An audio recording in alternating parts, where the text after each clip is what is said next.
Hey, what's going on? Welcome to another 4-part harmony tutorial video, where my hope is that you learn to improve your own 4-part writing skills through these tutorials. Today, we're going to be looking at the interrupted cadence and its various set of rules in 4 different key areas. We're not going to worry about closed or extended position.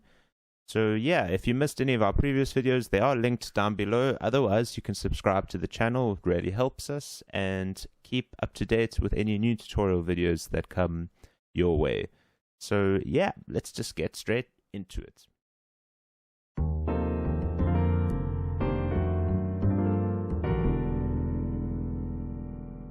Okay, so the first thing you need to know about an interrupted cadence is its figuring.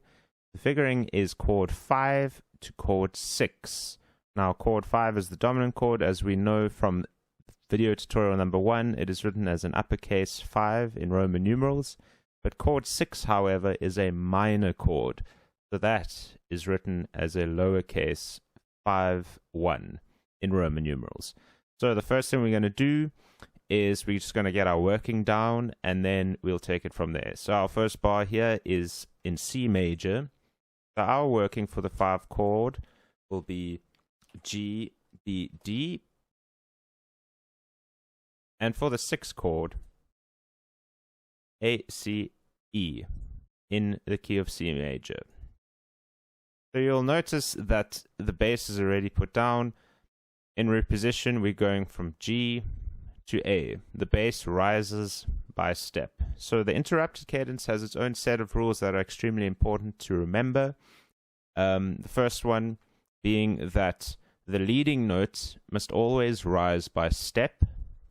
So in this case, in C major, the 5 chord has the leading note. The leading note is B in C major. So that must rise by step to a C.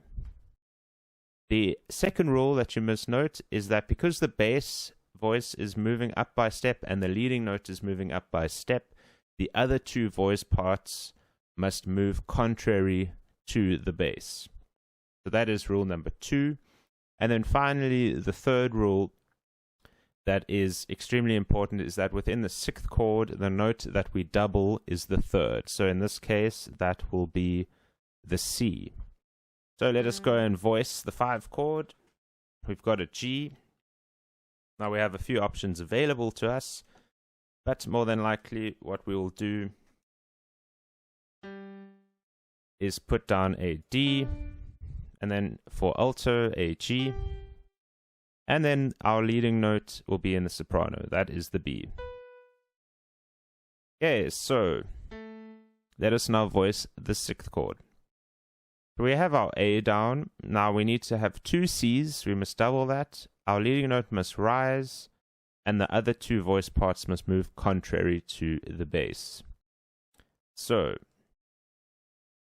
we get our A down again. We're going to probably end up dropping that D down to a C, so that is now doubled. The G will move down to an E. And then our leading note rises up by step. Yeah, so let us now have a listen to that first chord.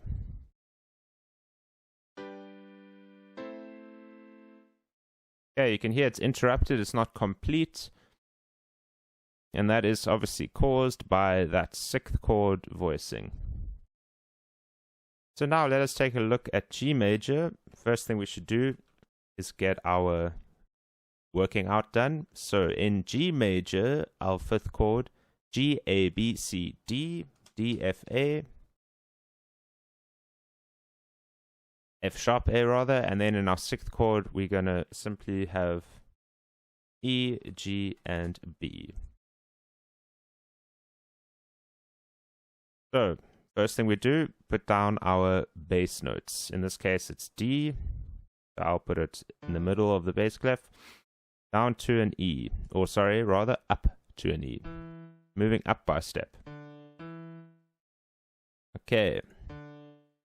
So the next thing we need to do is voice the 5 chord, remembering that our leading note in this case is the F in the 5 chord, and that must rise to a G. So let us go and put an A over here in our tenor. Then we're going to put an F in the alto, our leading note, keeping that in mind, and then finishing off with by doubling the root note, in this case D at the top. Now we move on to our sixth chord. Our leading note F must rise to the G, and the other two voice parts must move contrary, and we must double that G. So we've got an E, that is done. We put that down. Now we have to more than likely drop this A down to a G, so let's put that over there. The leading note must rise. We do have an octave between tenor and alto, but because in the previous chord the tenor and alto voice parts are not moving in an octave there, that's okay. So now we've got E, two Gs, and we should finish it off with a B at the top.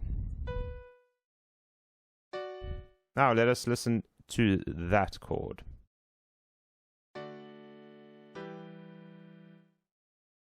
A beautiful interrupted cadence.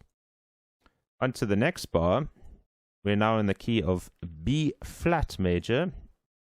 Our fifth chord for B flat major, B, C, D, E, F, F, A, C. And then our sixth chord would be G, B flat, and D.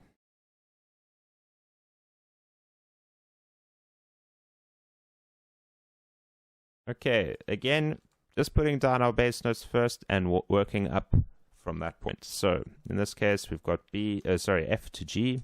I'm going to, instead of putting it up, it might get a little high, so I'm going to go and put this down an octave. And then our next chord up to a G. Our leading note here in B flat major is A, and that needs to rise to the B. So bearing that in mind.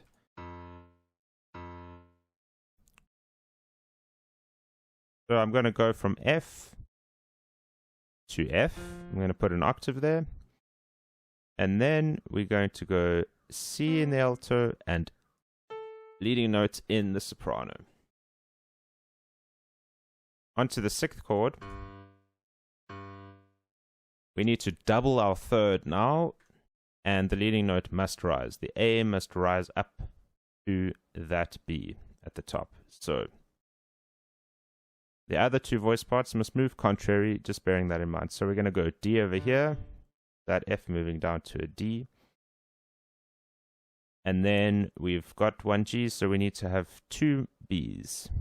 We're going to have a B over there, the C moving down to the B, and then simply the soprano note, the leading note, rising up by step to a B over there. Let's have a listen to that now.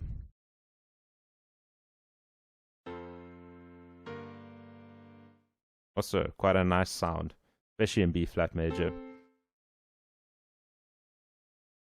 Alright, and then our final key is D major. So again, just put down your working first. In D major, the fifth chord, D, E, F, G, A. So it's A, C, E. And then the sixth chord, B, D, F.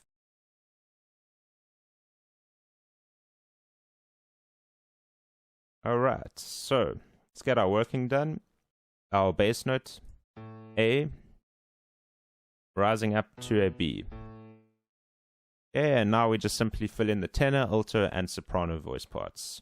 Our leading note in this case is a C, and that must rise up to the D in the sixth chord. So A, and I'm going to go E over here. And then we have a few options, but I'll go C, our leading note, and then an A at the top. And for the sixth chord, we've got the B. We must double the third, so the D, and then still plug in the F, and obviously make sure that the other voice parts move contrary to the bass. So our C must move up to a D. We already have a B over there. Where else could we put a D? Well, we could put one right over there. And that is now an octave apart, but that's okay between tenor and alto, because on the previous chord, tenor and alto is not an octave, a direct octave apart, so we don't have consecutive octaves, which is perfect. So now we have a B, a D doubled, and then simply the A needs to go down to an F. All right, so let's listen to that fourth chord rather. Okay, and that is how you simply write a interrupted cadence in 4-part harmony using root position. The reason why those 3 rules are important is because it allows an equal blend of sound, and it also removes any issues when regards to consecutive octaves or fifths, and it's just generally a good rule for good voice leading with an interrupted cadence. So why don't we listen to all 4 keys?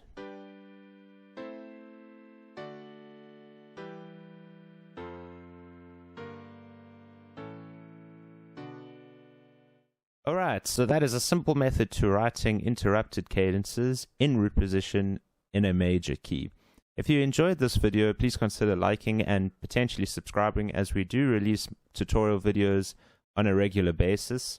I also stream Tuesdays and Thursdays and weekends over on Twitch, which I'll link down below. So please do consider coming in, chatting live on stream in the chat window. I am open to any sort of question, music, or anything else related. So yeah, I hope to see you there. But thanks for watching, and I'll see you on the next one. Goodbye.